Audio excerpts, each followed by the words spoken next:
Hi there, it's Karen at Corrie Papercrafts here, independent Stampin' Up demonstrator in central Scotland. Welcome to the Stamp Around UK video hop, where a few UK Stampin' Up demonstrators are sharing a few projects with you on a monthly basis, and each month will have a different theme.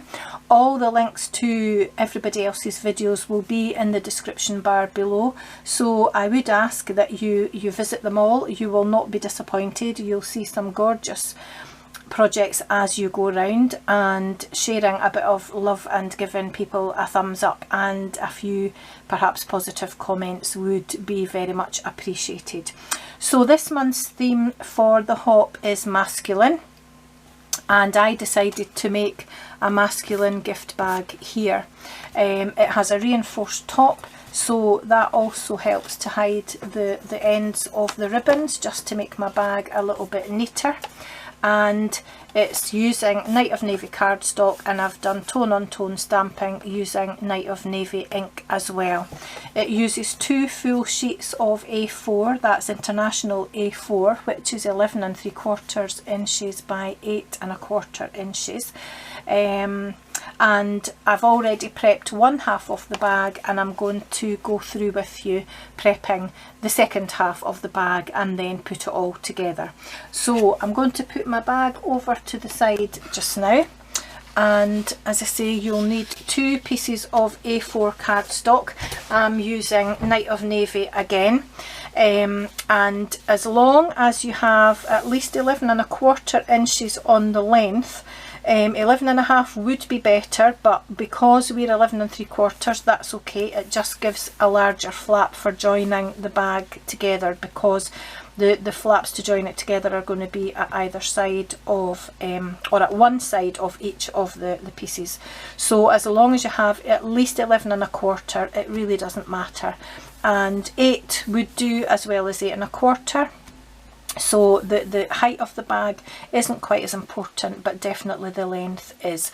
So I've already prepped one half of my gift bag here. I've done my stamping, added the tape, and I've put my ribbon in, and I'm going to show you how I did it on the second half. So I'll put this half out of the way just now, and I'm going to bring in the piece of grid paper that I've already used for stamping off the edges, so that I can keep this sheet underneath clean. So using Night of Navy ink and the Sailing Home Cling stamp set, which is a favourite of mine, and it's also carrying over into the new catalogue, I did my stamping. So I used the larger boat, the anchor, the compass and the rope. I've already got these mounted on blocks, so I'm going to get right on and do my stamping, although I've got a messy block here because I very lazily didn't properly clean it after I made the first half. So I'm just going to randomly stamp, which I'm not very good at, but I'll try my best. I tend to be quite uniform with my stamping, hence why I don't do random stamping very often. And as soon as you start to think about it, that's when you can't actually do it. So I'm going to stamp some off the edges. Excuse me a moment, that's somebody chapping at the door. And I'm back, apologies about that, but I can't complain. It was the UPS delivery chap with my Stampin' Up order. So back to the random stamping. Just add a few more boats on here.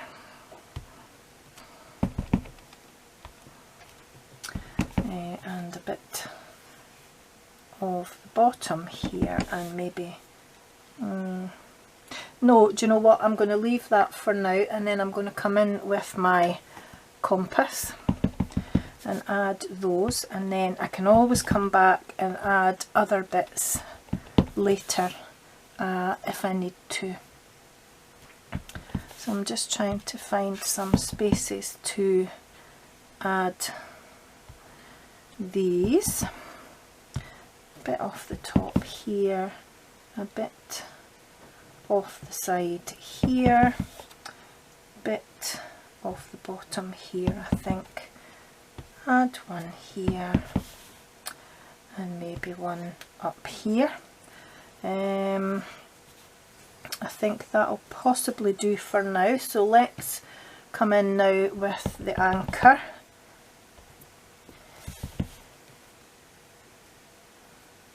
Will this fit in here? Actually, I'll maybe leave that space for a bit of rope. So one here, a bit up here I think, one here, and here. See, the minute you start to think about it, you start to change your mind, don't you? Bit here, bit here, and I'll pop one in here, I think. I'll maybe add another one just up here, and I'm going to leave it at that for now until I've stamped my ropes. So I'll add one down here, I'll add one here. Now we've got somebody tooting their horn out in the street. It's going to be one of those days, I think. I'll add one here, maybe add another one here.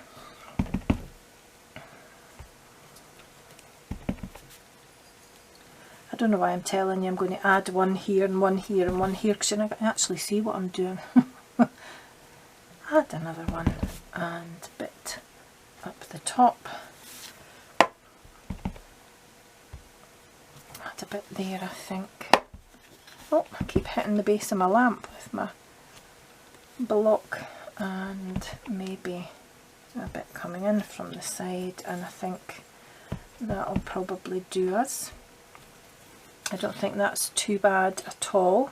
I could maybe have spaced them a little bit better, but that's okay. I'm going to leave it at that. So I'm going to put my ink away for now. I'm going to bring in my scoreboard and do a little bit of scoring.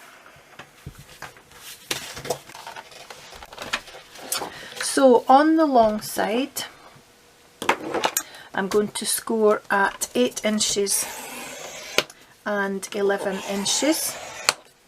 Hopefully you saw that. I'll just bring it down a bit. 8 and 11. And then on the short side, I'm going to score it at 2 and 7.5. And that's all the scoring done. So I'll get the scoreboard out of the way and then fold and burnish all my score lines.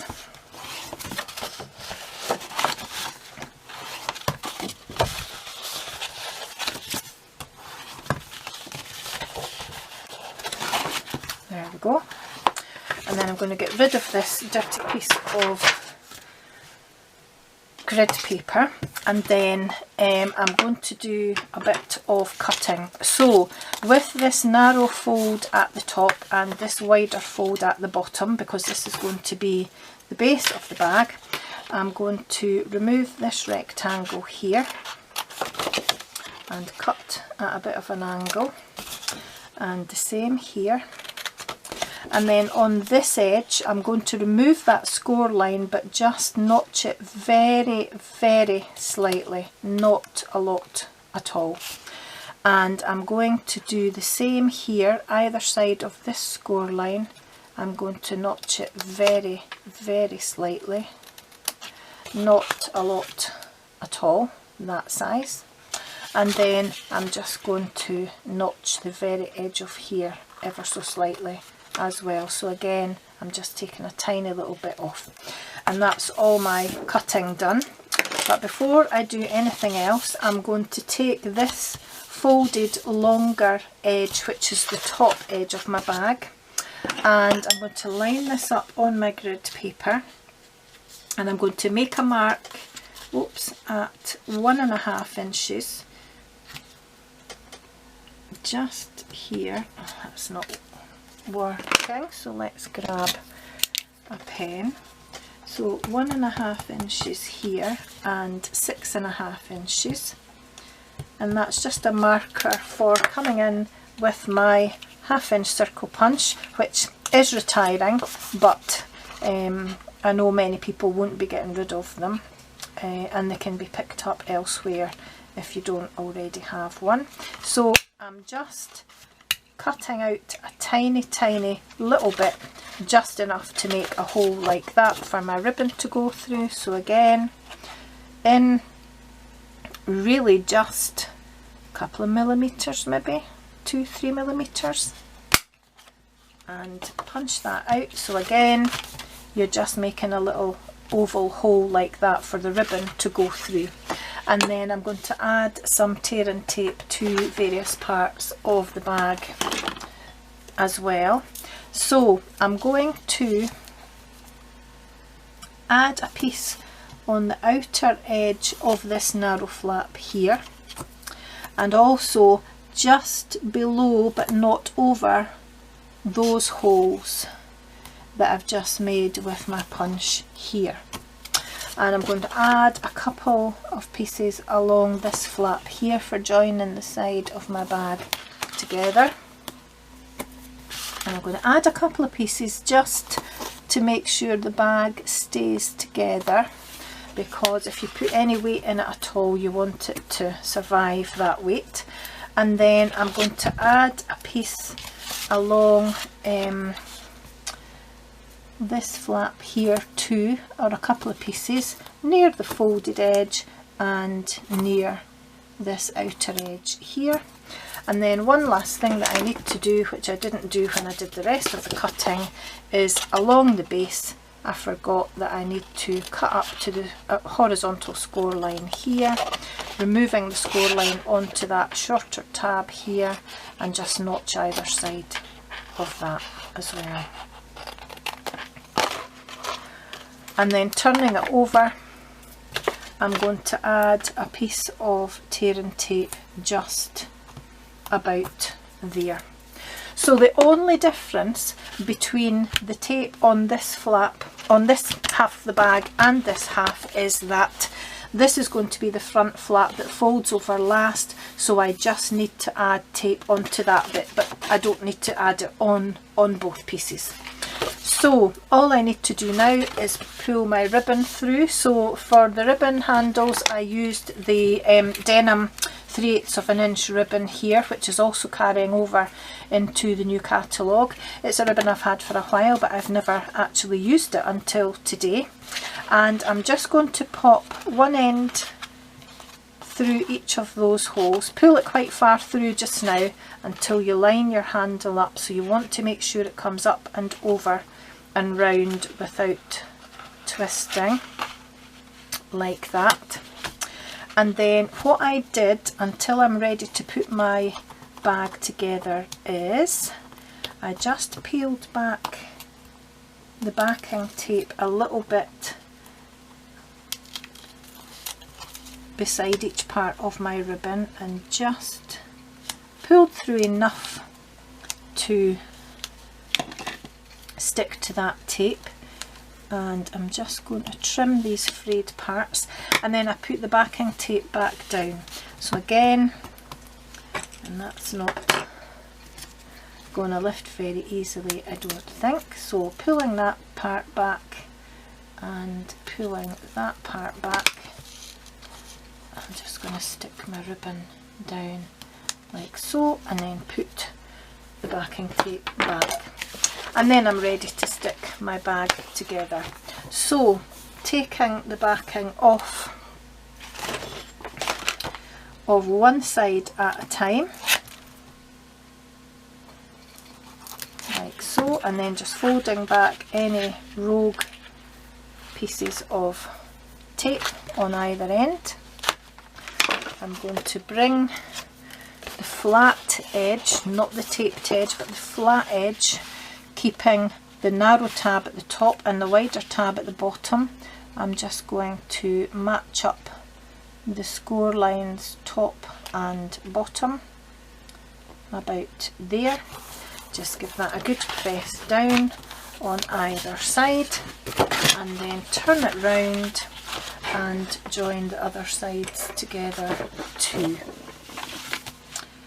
Taking the backing off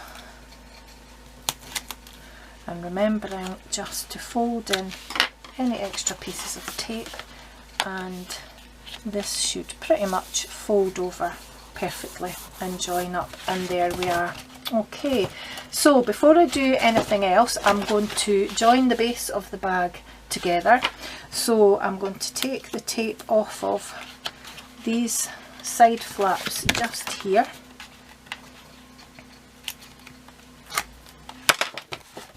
and keeping the box square, I'm going to fold in the side flaps and bring in the back flap like that, and I'm going to stick this top flap down here, and the aim is to get that back flap to stick to those side flaps. So I'm just going to give that an extra gentle press just now until I'm sure that my bag's all lined up.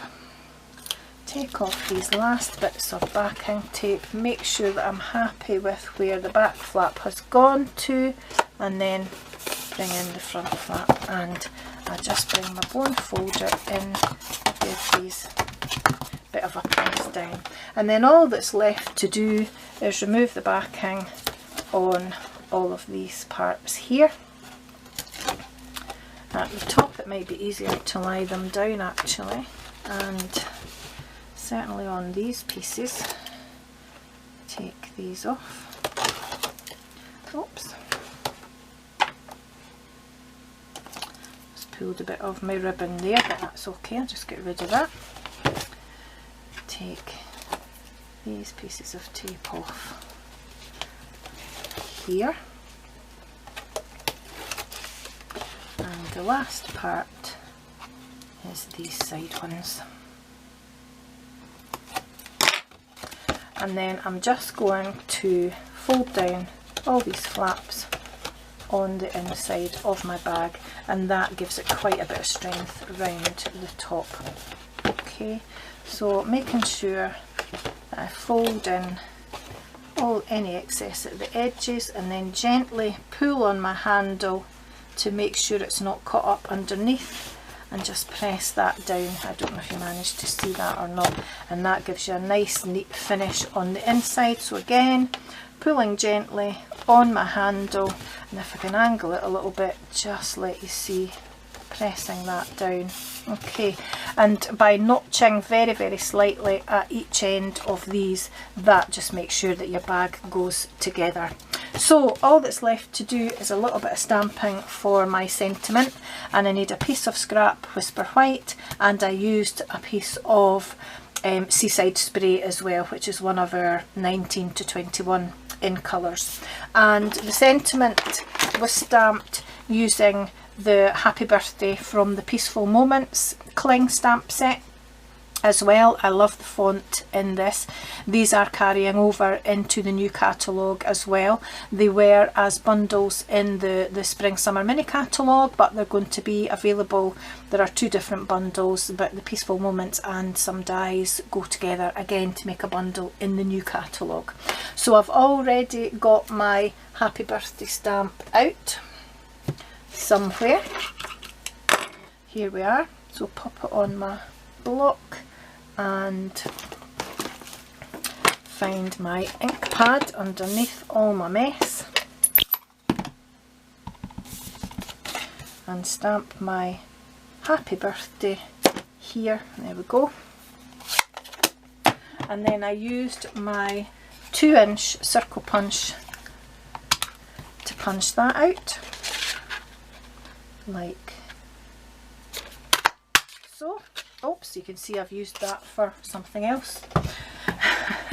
And then using my 2 1/4 inch circle punch, and again these are not retiring, but the 1/2 inch and the 1 inch punch are, as well as some others, but these will be carrying on into the new catalogue. And then coming back in with my ink, I actually just sponged round the edges of my Happy Birthday, and I'm going to put a little bit more shading round this one just to lessen the starkness of the white, and I'm thinking I'll add a little bit just to pick up the edges of my Seaside spray as well. There we are. And then I'm going to stick my happy birthday onto my Seaside spray, just making sure that that's centered. Yep, I think I like that just a little bit better. There we go. Just make sure that's straight. And then using my black dimensionals, which are also still available, I'm just going to add 3 onto the back of here, and pop my sentiment on. I think I'll make this, well, that is the front anyway, but I prefer the stamping just a little bit more, so I'm just going to give that a press down, and that's my bag made. So I hope you liked that. Get rid of all the mess that's round the edges. I think I prefer more colour on the label. That's just a bit too plain for me. So I hope you enjoyed seeing how to make that, and I hope you have a go. And don't forget to look at the other blogs that are down below in the description bar and pay them all a visit as well. Thanks for watching, take care, and I'll see you again soon. Bye bye now. Oh dear, I'm just adding on to the end that I also added some embellishments onto my first bag, which I didn't add onto my second bag, and that is the metallic pearls. I used the silver ones in here just to add a little bit of bling onto my bag as well. So I'll just add this on as an extra bit at the end of my video. It's definitely been one of those days, so I'll just add one about there, and one about there, and one about there. So 10 points to anybody that noticed that I hadn't added my little pearls on, but I have now. So thanks again for watching, and I'll see you again soon. Bye bye.